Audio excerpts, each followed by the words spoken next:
noticed that we could use a universal training, hiring and onboarding new team members. So for the past almost 2 years, I have been the universal trainer here in our office. Yeah. So what's funny is Debbie and I were in front of my fireplace, and I remember the moment where I was like, it feels like everybody dives right into their position and skips over everything basic. And so Julie is my person who I always know sees things from like the big picture view. And when I was like, Julie, we need to create some sort of platform where everybody gets the same foundational training, because I don't care if you're a doctor, a hygienist, or brand new to dentistry, they all still need to know the basics. And we were finding in our offices that was getting skipped over, and like really basic things like where to park, or scrubs getting ordered, or where supplies are located. Just really basics were being missed. And so I don't know if I'm alone that,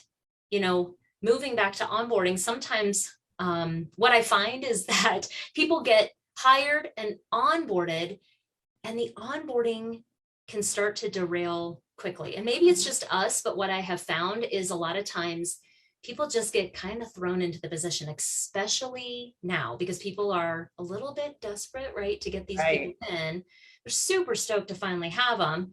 And so they throw them in, this poor scheduling coordinator with very limited or no dental experience, throw them in with Julie and are like, Julie, oh my gosh, do your job and train that person if you can, with no real plan. So maybe I'm alone. And Ash, I don't know what you've seen, but Summer, anytime you say maybe I'm alone, you're never alone. Like you're like, it's everybody. Yeah. Yeah. And it's so common, and especially to, because a lot of times too, as business owners, as, people who've been in the organization for a while, some of these things are like common sense, but they're not necessarily common sense, right? Like we know them because it's so ingrained and we've been there for years or months, but somebody has to teach it to everyone else. So I think we might forget that, especially like you said, as we're kind of onboarding people super quickly in these crazy hiring times. Yeah. And it can lead to a whole host of problems. And what I don't know if doctors realize being on the other side is some of the problems we think are with the person. And I will say, I think so many of the problems were potentially right person, just no structure and consistently well done onboarding. So, first, what are some of the biggest obstacles that we see, the biggest problems that come about when we throw somebody in and we onboard? Julie. In our organization, we talk a lot about omission and commission. And the first thing I think about is omission. We are setting this new hire who are so excited, they fit our culture values, and we're missing training opportunities to set this new hire up for success. Absolutely. I feel like we've all heard that phrase, like nobody told me, or just an overall sense of frustration from both sides, from the new team members to, or the new team member and the office. Yeah, absolutely. I hear that all the time.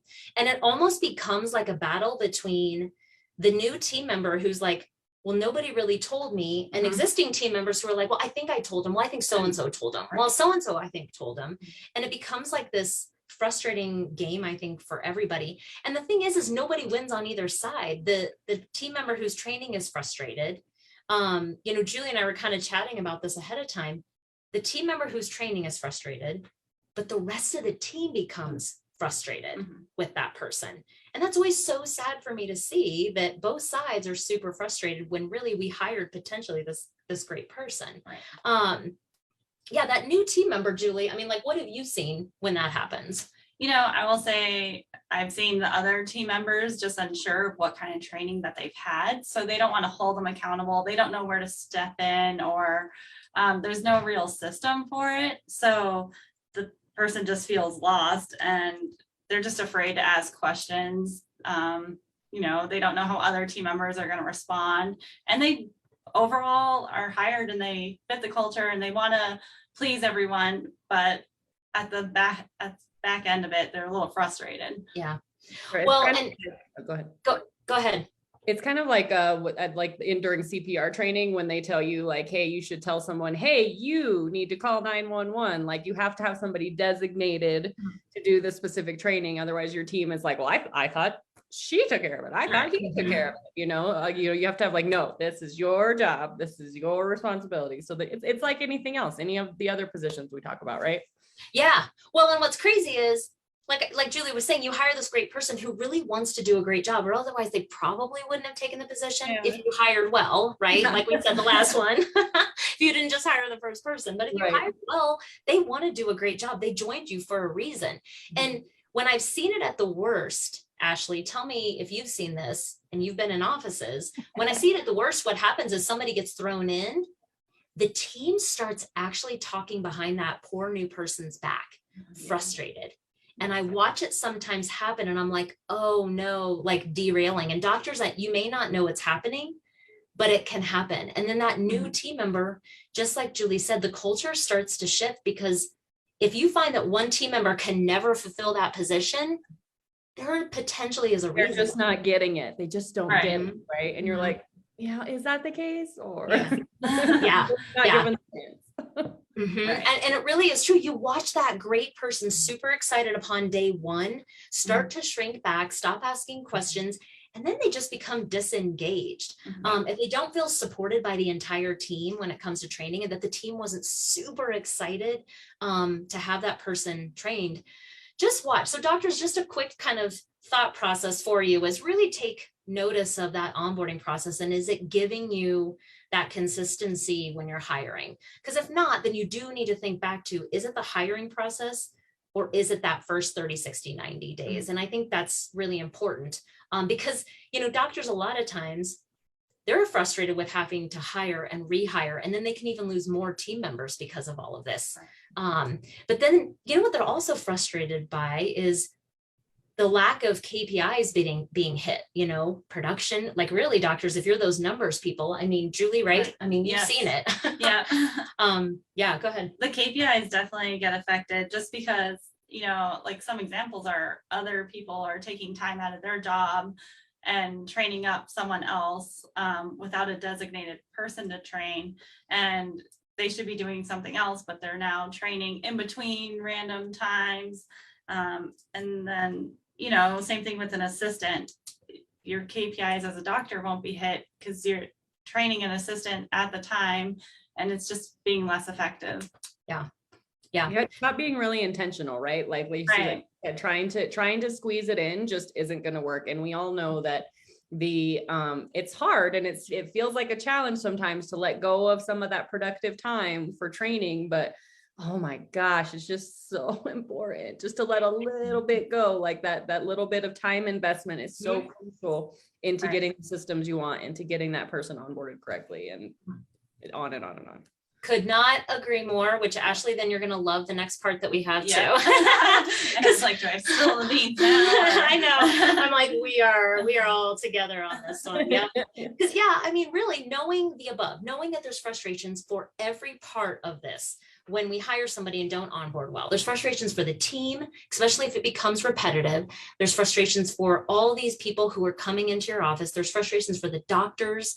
It's just frustrating all around. So knowing that, what are the goals then of being able to do really great onboarding? And how do we structure it differently moving forward to alleviate having those frustrations? So I kind of thought to myself, okay, like really, what's the goal? What's the goal of really fantastic onboarding? And the goal would be you take a great culture and capability fit and you just move them through this dedicated, consistent, transparent mentorship program for 90 days that will consistently result in a capable, effective, and culture-oriented team member, right? Love that. So the goal would be that every time.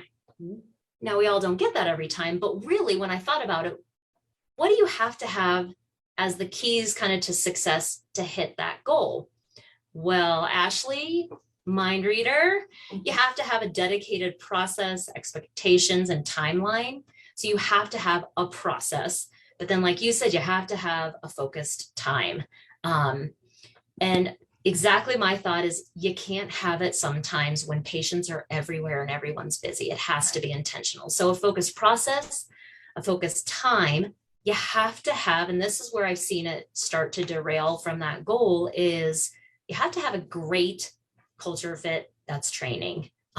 Somebody that just embodies the core values and not only understands the core values, but they truly understand the why behind things. Right. That's the other thing, is they can't just be super sweet and amazing.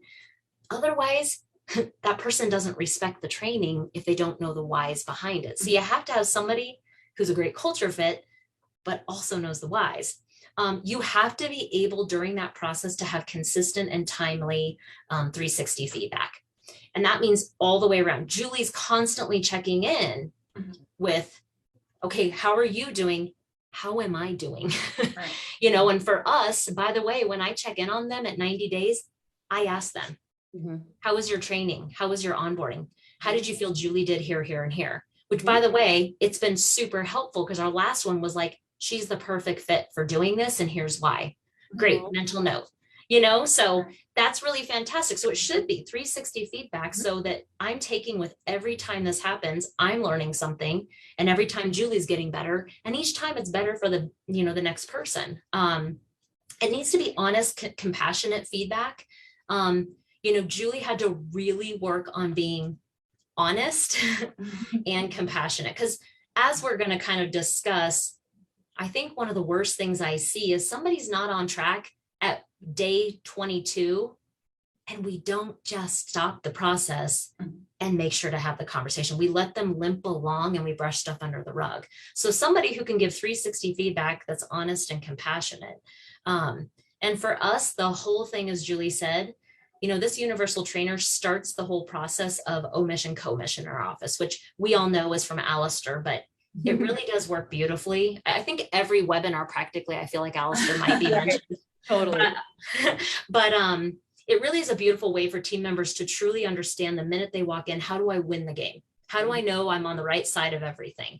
So I think those are that's kind of the recipe and the parts of the recipe that it's really important to ensure are all there before that person steps foot in the practice. So I don't know if you have anything, Ash, to add to that. Yeah, I think just to tack on that, 360 feedback is so valuable, and you have to be open to hearing it, you know, and it's hard. Like sometimes, you know, you maybe don't necessarily want to hear what they have to say, but man, that's how we grow. It's how we learn.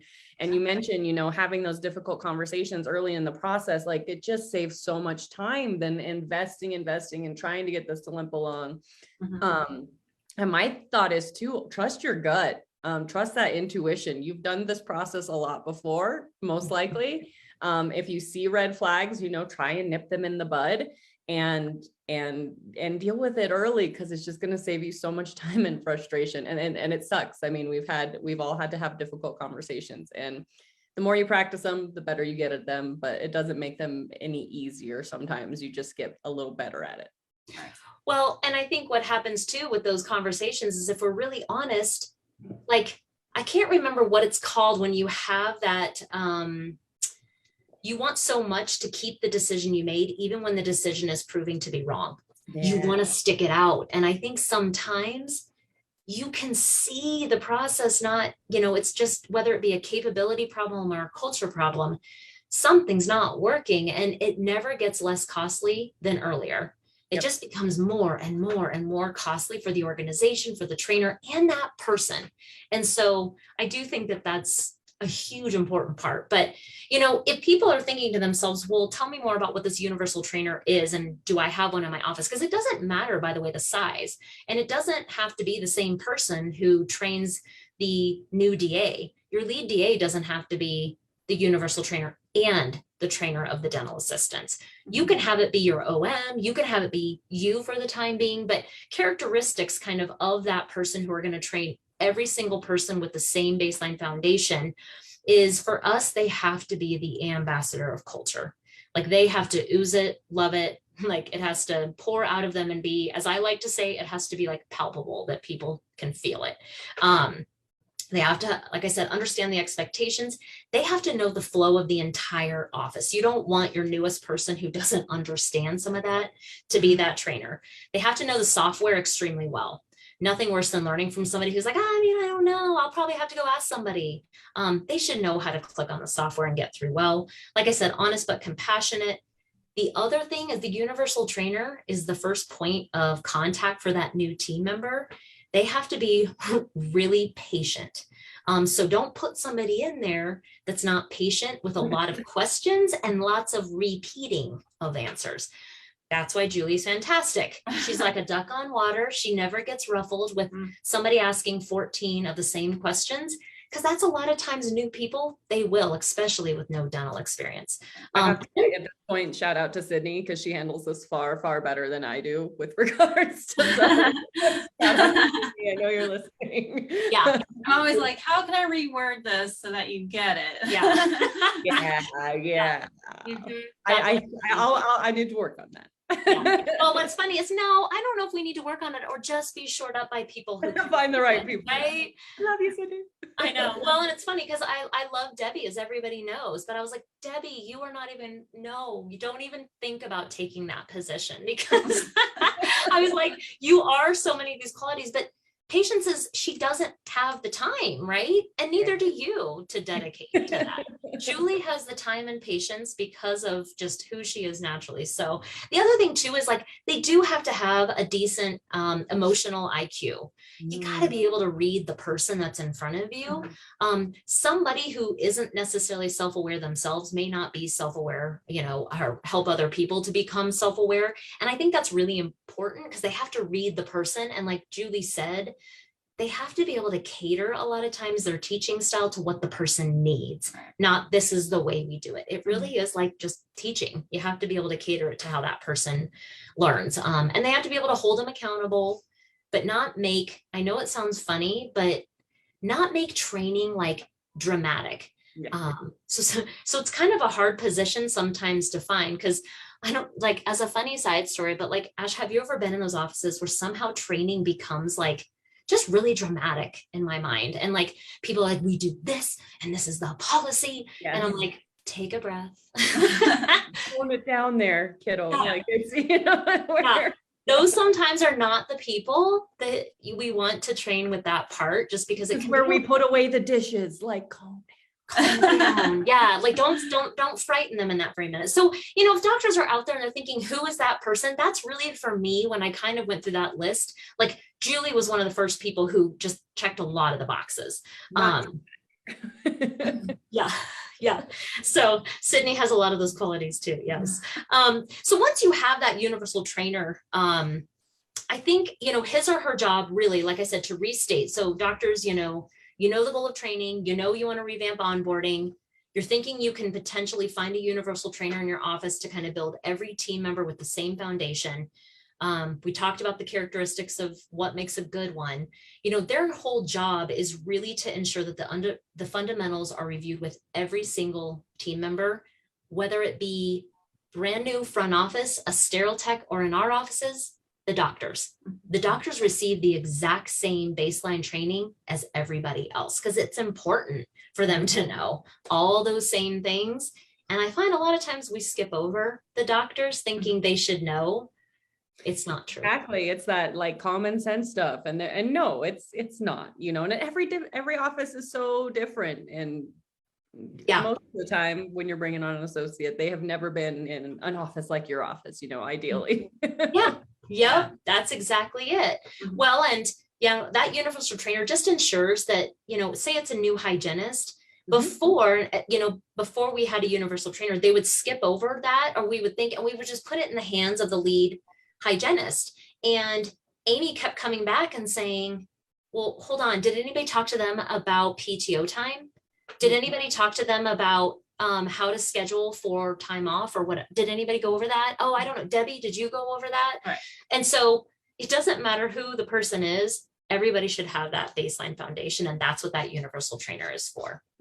So kind of moving past there, once you have that person in mind, it's time to kind of build what the guidelines are for universal training, which I'll let Julie take over because that's what she does. Yeah. First of all, I can't stress enough how important it is to have a checklist, of course, right? Here we are with checklists for onboarding.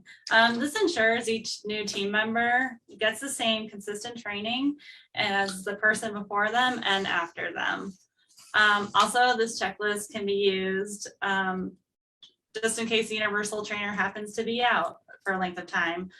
So that way they do still get that consistent onboarding. And then also just that dedicated and focused time, I cannot stress enough. And I know Ashley said that, like taking out some of your production, but in our instance, we do it on days off, and we'll go through that later. Just so that you do have that one-on-one with that new hire, because you do want to set them up for success. That's kind of brilliant too, because it minimizes distractions, right? So Right. like when your universal trainer can't be pulled away. Right. And hopefully if this person is an ambassador of culture, like they're dedicated and willing to come in, you know, I'm sure you're compensating for those off hours, but they're willing to kind of take that extra time to get this person up to speed. You know, you've done such a good job of. Yeah. Yeah, I mean, if the absolutely. team member comes in on a day and it's one of your busiest days and you're trying to train in between, that's going to come off so chaotic and unorganized. And that's not how you want to onboard someone up for success. Yeah, absolutely. Well, and I get doctors often who, when I say like, you know, Julie's going to go into this more, but like when they do come in on their off time, they're like, oh man, you have people who want to do that. And I'm like, well, yes, because they see so much that it's going to help them. It's going to help, you know, Julie's really trying to move to and grow into a different position that we have waiting for her. So the sooner she gets people to kind of move into the right positions, she gets to grow too. And that's how my team definitely sees it, is bringing these people in successfully allows them to grow even more focused in the jobs they really love doing. So it is, you know, it is something that I know doctors are always like, gosh, they'll really come in on their off time. And I'm like, I think if they understand what it means for them, and you've got really great culture fits, I think they're more than willing, for the sake of that team member, their whole team in general, and themselves, to be able to grow. So Yeah, I will tie that along with our goal. Like my goal as the universal trainer is to onboard this new hire and make them more efficient, productive, and just a better person, even if they choose not to stay with our office. Of course, like we just want to have them have the standards of our office, but we want them to just be successful, and even if they don't continue with our office. Yeah. Whether they're with us for 6 weeks or 6 years or more, you know, it's like, gosh, we really do want them to be better off. And that even includes the interview, as you heard. We want them to have, you know, a sense of we're different from that moment. So can I ask real quick, Julie, what you know, that feels a little like your side gig within your gig. What's your main gig within the office? we're giggling because I know her gig that we're trying to get her to is actually, she's moving into like a strategist for us, that she actually watches over both offices, watches over the schedule, and does more of the big picture stuff. I've got a lot of special projects that only Julie's brain sees. Like literally I say universal training and Julie's like, I will make the entire program. I tell her, Julie, I want this. And she's like, I see it too and can do it. So we're trying to move her to that. Right now, she's actually just trying to fill the shoes of front office lead and TC, but ultimately move her into the big picture. So this could be anyone within your office though, right? Like this could be a back office assistant. Like you don't have to, you could have one office and like 4 employees, but you could, you know, kind of make this the you know, additional MO of someone else on the team. Absolutely. Okay. It's not going to be a full-time position. Somebody's not going to be interviewing and onboarding all the time. You hope, because if so, you need to question things. But yes, she's got another side gig with hopes of doing even more. So got it. Okay. Sorry to derail. No, that was a great question. Yeah. So, the checklist that the universal trainer, you know, has, because Julie was saying the checklist is so important. The thing that I want doctors to know is onboarding a team member should, in my humble opinion, start before they actually ever walk in the door. Can I share that checklist on the screen right now? Yep. Is that what we have? Okay, cool. So this is for the team, for the new employee, before they even come in. We will make sure that the universal training binder is already made, that it's reviewed, because in my office, or in our office, sorry, we change things so often that some of that stuff might be outdated. So it's ready for them. Our hours for the new hire in the first 2 weeks may look a little bit different just because we are implementing training with them. So making sure that they understand their first 2 weeks, giving them clear instructions on where to park, have a locker for them when they come in for their first day, set them up and open dental, and getting their login already set up so that's ready for them. So it's not when they're in the office, you're trying to do it real quick. And then sending the handbook as well to them. Yeah. Nice. So that's just one checklist, and that's just for us, for the team, getting them in. Most of the time, an email has already been sent out for the employee handbook and the onboarding packet for their position. And then, of course, being the universal trainer, we love videos. And I'll send an email introducing myself along with the videos for them to watch. So that way, when they come in, and to ensure that we have them watch them the first day that they actually are in office, we quiz them. And I do tell them in the email that you will be quizzed, and they do get paid to watch the videos. And some of those videos are like our core values, our organization chart, our mission statement, how to dress. Yeah. And you know, what's funny is people have asked me, like, how are the videos made? And truly, it was just myself, Debbie, Julie.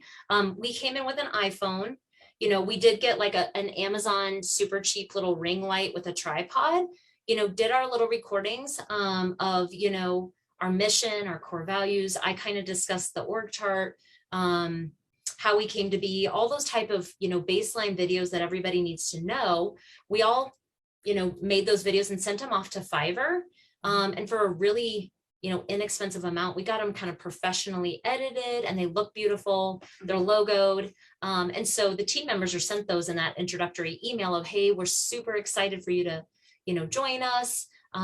Here's a little bit more about our company and, you know, what we're about. Here's some of the baseline, you know, information. And Julie will be testing you when you come. So that's all sent all via an email, and you can do it really easily. My feeling is always, and I think probably most doctors, is like, if I'm having to repeat the same thing, or Julie's having to repeat the same thing, that's like, I always tell people, I'm like, that should be like a ding, ding, ding, record it, turn it into a video. And Julie's going to even tell you, like, we love hyperlinks. We love to make everything into videos as much as possible. So Love it. yeah.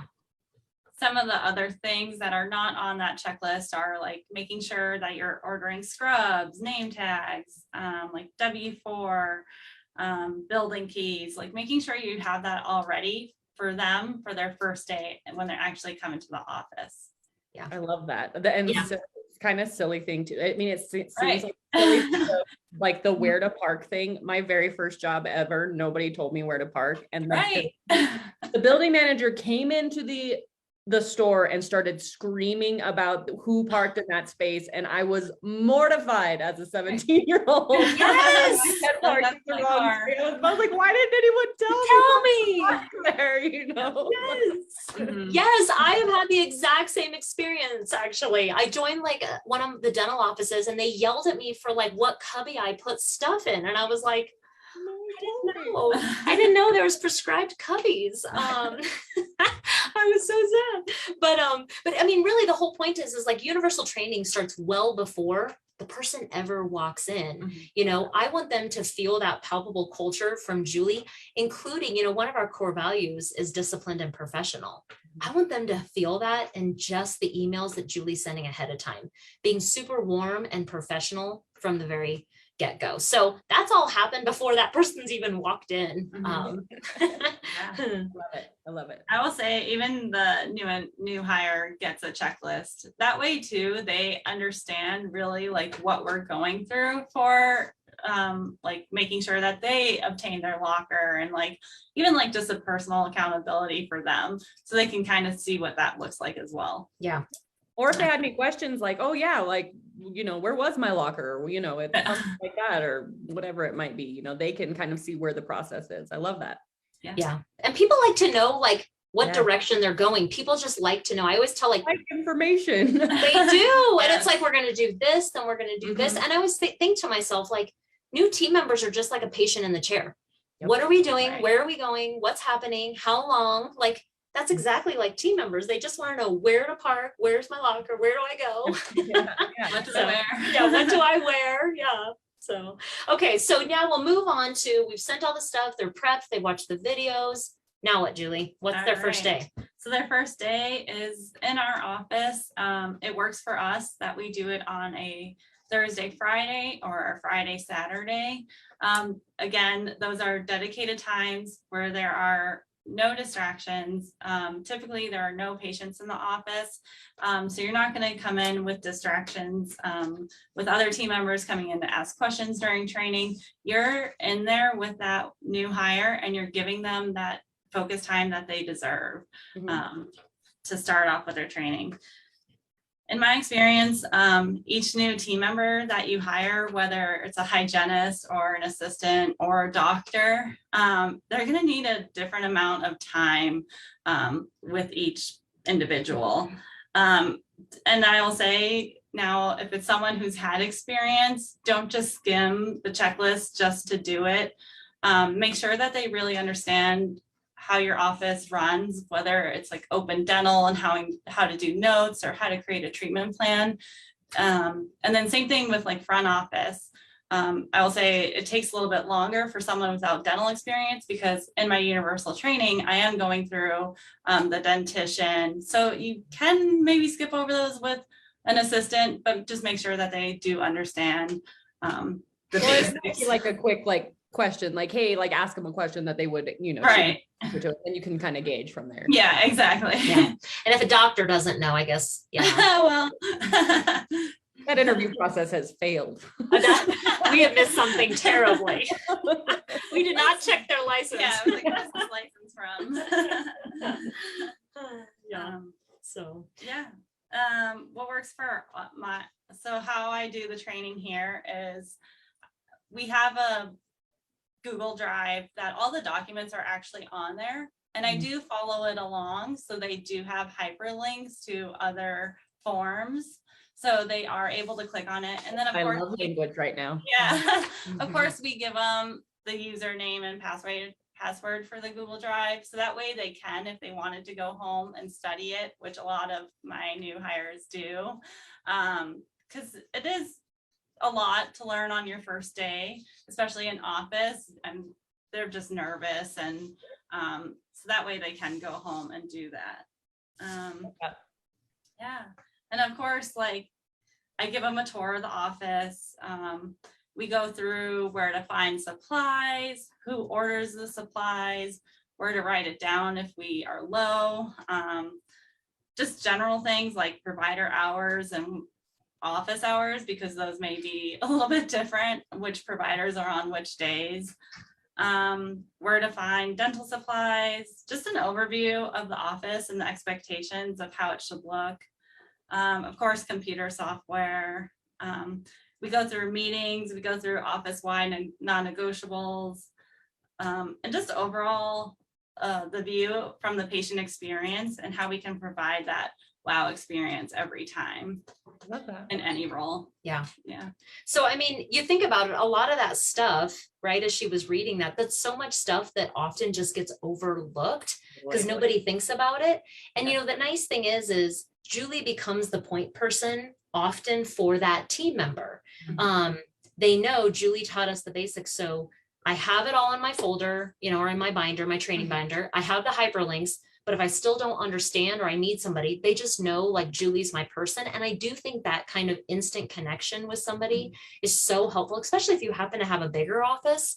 That's really important to have that person. Yep. I love that. Exactly. Right. Yeah. So it's kind of like they're instantly part of the family, and we're very big on that. As you can even see on that checklist, like, you know, welcome to our family. Because it's really our team, you know, and it's not my team, it's our team, it's our family. And so it's nice to have Julie then, you know, speaking of meetings, she does go, we have meetings obviously in our offices, and we want them to come and feel like they can be a part of them, but still be able to just sit back and observe without feeling the pressure of being a part of it. So Julie can actually bring them, introduce them, you know, make sure that they feel connected to everybody in that meeting, so they don't feel kind of, you know, a lot of times when you're new, it's like being in a new classroom or something. It's scary, even if you only have staring at you. Like, where do I even start? Honestly, and you know, it's a lot of information just business wise, and then you have a lot of information personality wise coming at you as well from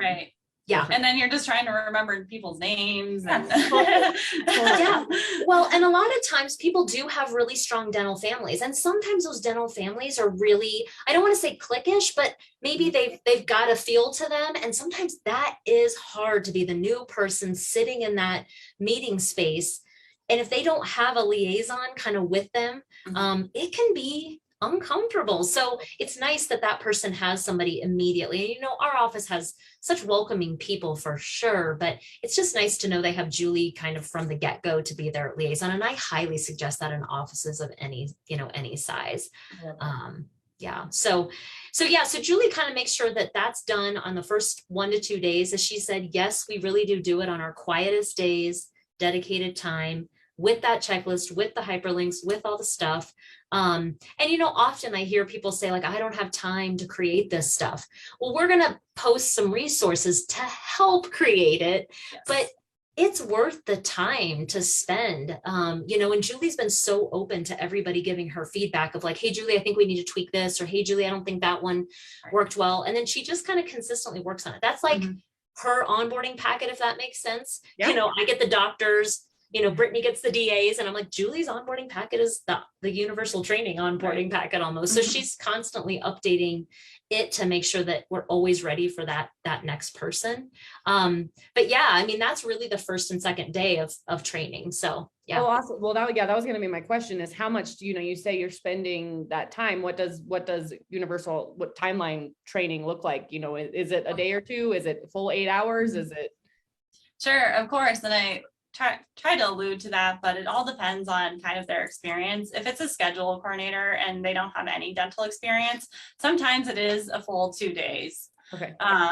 Just giving them dental knowledge and going through teeth numbers, but then also trying to throw in like, oh, this is what a dental schedule looks like. This is how hygienists are scheduled. And just, yeah, it's a whole new realm. Whereas hygienist, your culture then, like that piece, like culture, general office info, like what does that timeline look like? It's about a day and a half if someone without experience. If it's a hygienist and they had experience, sometimes that's just a couple hours with like 4 to 5, I would say 4 hours or so. Okay. Yeah, we can crunch that down. Well, and that's part of it, is if they've watched all the stuff ahead of time, then they come in pretty well versed on who we are, what we're about, mission, or, you know, all the baseline stuff. When she doesn't have to teach teeth, and especially we've had some who truly did know open dental, that cuts off obviously a lot of time. She still ensures that the modules that are affected by, like, the hygienists use the most, she's going to go over those specifically in universal training to make sure that they, as hygienists, know here's how we do certain things with open dental, just because treatment plans I have found can be really different even with open dental users. So I would say, yeah, I mean, it seems to me like some of the people who have more of the information, it can be half a day, whereas some who have zero and have never stepped foot in a dental office, it can take a full 2 days to make sure. And then she's quizzing them along the way. She's making sure that they can truly check off on understanding all of this before they then move on to that next, you know, true positional trainer. Yeah, sure. I mean, we go over like inner office communication. So like we use Blue Note. We make sure that they know how to use it, when to use it, just basic understandings of the office and how the flow is, as Well, we mentioned. And really simple things, like if doctors are wondering like, well, what could possibly in there? Like, think about everything from start to finish. And that's why she walks through a new patient, walking through the patient from start to finish in hygiene and restorative. Because if we're walking a patient through, well, guess what? By the way, the patient may not have insurance and is on the loyalty member program. Well, what's the loyalty member program? Yep. Right. Well, the DA who's training the DA is not going to remember to talk about the loyalty member program with them. Right. But stuff like that is the stuff that the universal trainer has kind of everything listed out of what is some of those things that that we use in our office that maybe you aren't going to get from your positional trainer. So half a day to 2 days, depending. But yeah, the whole goal being HR, flow of the office, and basics are done, checked off, and then it's then handed over to that positional trainer. And for us, what's so important is that the next step, which we're going to get into with future webinars, is then that person is ready, knowing that that foundation was done. They can use the same language and verbiage that Julie used with omission, commission, with our core values. When we talk about certain things, they can just build off of what Julie just discussed and feel really confident that that person had that training. And in our office, nobody gets to do their position until they've really checked off first the foundational training and then that true positional training. So I love it. I love it. I would be remiss if I didn't mention at this point too, you guys talk about someone who doesn't have dental knowledge, or maybe they're coming into this experience completely new. Dental Success Network does have front office academy. So Dental Success Network members, you guys get a big discount, and we do have our Rookie to Rockstar series. And so one of those is Dentistry 101, where it's literally just training in, what are teeth numbers and verbiage of the dental, industry and these types of things. We also have Rookie to Rockstar front office, billing specialist, treatment coordinator, so those types of things too. If you are working on hiring someone who does have zero experience in that position or in dentistry in general, take advantage of Front Office Academy and, the vault of videos that we have built in there, because that will save you a lot of time. And that's something that you can be doing before they come in for their training. I will say, yes, I agree. Giving them some of the videos for you to just step outside a little bit, and then check back in with them while they're watching those videos. Yes. Yeah. Especially if you only have one person up front who's trying to train a scheduling coordinator, they said, yes, I'll come in on a quiet day or on a Friday. It still would sure be nice if they could use some of those videos to be able to train while they can catch up on some of the stuff they may have missed out on prior. But, I think, Ashley, that's like such a good point. And I don't know if you need to expand upon it, but really they can take a lot of the resources of, universal training or the concepts we just discussed and honestly go to the DSN vault, and they could probably just fill in that curriculum to some extent with it and create it probably in a weekend or so. Yeah. There's a lot inside DSN already. And then, like I said, Front Office Academy, it is a separate membership, but guys, like this is like the investment that we talk about is so minimal. Oh, sorry. It's so minimal compared to your time, compared to your universal trainer's time. It's just so much easier. Like, don't make life harder on yourself. And people get sick of me talking. So it's nice for me to just get up, go grab some water, and leave them to watch a video. So yes, the resources are all there. It can start to, maybe be a little monotonous. I totally get it. I love it. Yeah. I know. It's so true, right? That's how I feel when I talk for a while. I'm like, oh my gosh, I don't want to listen to myself anymore. Totally. I'm like, I need a break from me, actually. So yeah. I'm sure every trainer out there would be like, yes, please, let me just play a couple of videos. So, and they're really good. I know the resources are so darn good. So I truly think that, amidst this webinar, they've been given kind of the scaffolding. Julie kind of gave some really beautiful resources to kind of give some building blocks and then fill in with some of those videos. And there's still going to be a little homework to do, because you need to make it for your own team. You got to really make sure that it makes sense for you. Don't just completely plug and play.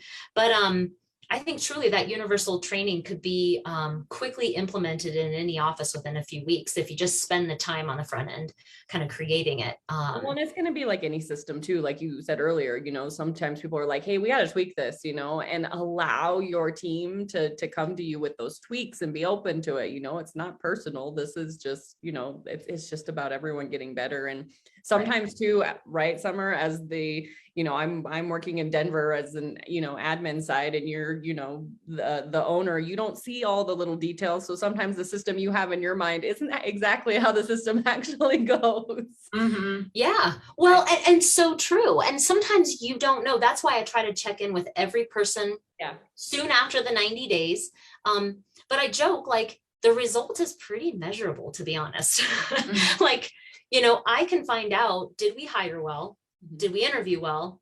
And did we onboard well? Usually by about day 90. I mean, and you know, I think the thing is I'm never offended by the feedback anybody gives. And to some degree, of course, I want to be like super protective of Julie because I love her and be like, she can't do any wrong.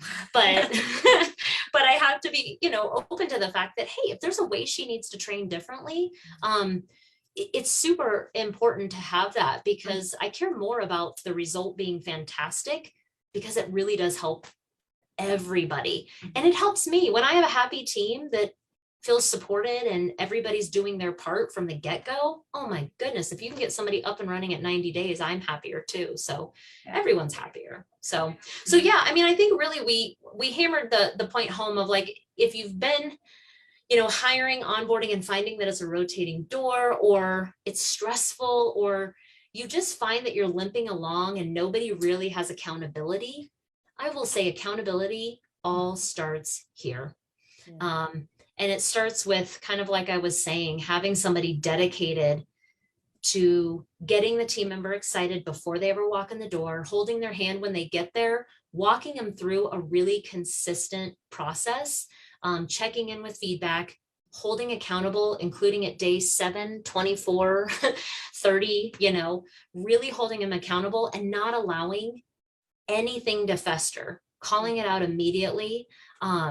It starts there and kind of continues through that 90 days. And we have seen when we do the process, it works. When we see it doesn't work, it's not necessarily a failure of the process. It's usually a failure of us trying to cheat something. Mm-hmm. We tried to go too fast. We tried to skip something, and it can still happen. So the process works. It's us who have to make sure we follow. I think that's such a valuable little nugget. Like we tried to go too fast. You know, somebody assumed that they knew something, you know, we assumed that that point was understood, you know, assuming, we all know that things happen. So that's why we now do it on off days where the office is closed, because yes, we've had to throw a hygienist in that first day. It was not great. We've all learned. And thankfully we learning to deal with an emergency during an emergency. It doesn't make any sense. You know, here, learn how to put out this fire while this house is on fire. You know? Right, exactly. Right. Well, and like I said, I mean, truly, thankfully, she was pretty even keeled and was like, oh, it happens, which amazing. But, you know, and I know a lot of times doctors are like, well, it's a good test to see if they can hang in there. And I'm like, yeah, I mean, wildly cruel. Yeah, like, that's for every team member that they hire from that on out. That's just, you know, I think it goes for us. And I will say, believe me, I've done all of those. So I very much understand. But I think for who we are, who we want to be, and really the impact we want to have, I think onboarding smart and with what we discussed, I think it really is just the right fit for our offices and who I think we want to be with our core values. But hopefully this has helped some, you know, doctors figure out, is there a way to tweak some onboarding, even part, is there a way to find somebody in their office who can start with the foundations, really, you know, do it well in that first 1 to 2 days.